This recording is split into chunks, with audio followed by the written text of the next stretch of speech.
Teşekkür. Çok güzel sözler dediniz. Buyur. Sağ geçsin, salamat gelsin. Buyurun. Sağ geçsin, salamat gelsin. Allah sana ona uzun ömür, can sağlığı versin, valideynlerine. Gelsin sağ salamat bize kurbanlarını kesek, hayır içinde iştirak edelim. Batışsan bir iki gelme. Çok sağ ol, var. Nəyisiz ki, madem? Yaxın üstə, yaxın. Lap yaxşı.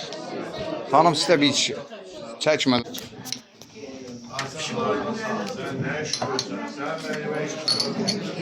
Halda xanım nə qəşəng kəsirsən. Bəli, biz bunu Sənin bugün gözəl günündür. Kəsə-kəsə danışmağın lap yerinə düşər. Nə danışsan? atamın canı. Halaldır sənə. Sən ilk öncə Şəhri xanımla fəxr eləməlisən. Bəli, elə oğlumla da qızımla da. Sənin oğlun hələ bugündən belə gedib vətəni qoruyacaq. Ancaq Şəhri xanım elə bir iş görüb ki, ondan Azərbaycan fəxr eləyir. Çox sağ olun. Öpürəm sizi.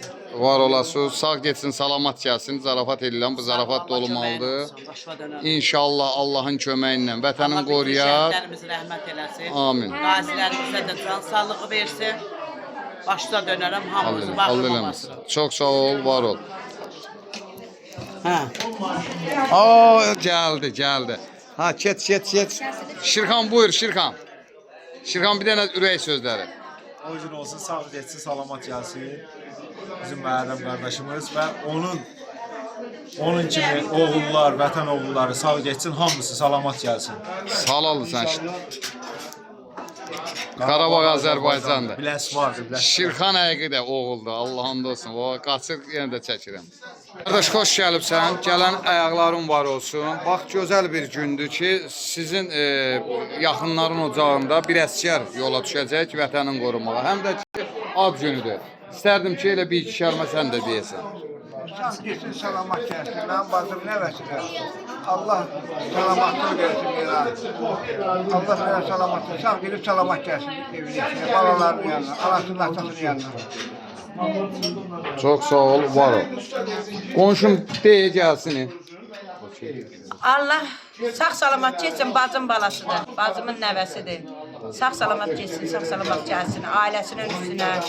O gəlincə, oğlan balası dünyaya gələcək. Ata balanı bunda görəndə nə görmək lazımdır? Şirinlik. Allah balalarının xeyri götürsün, bacım balası. Allah getdiyi yerdən, Allah saf can versin. Ondan sonra hər biri canı kimi qorusun. İnşallah. Sağ salamat geçsin gəlsin. Çox sağ ol.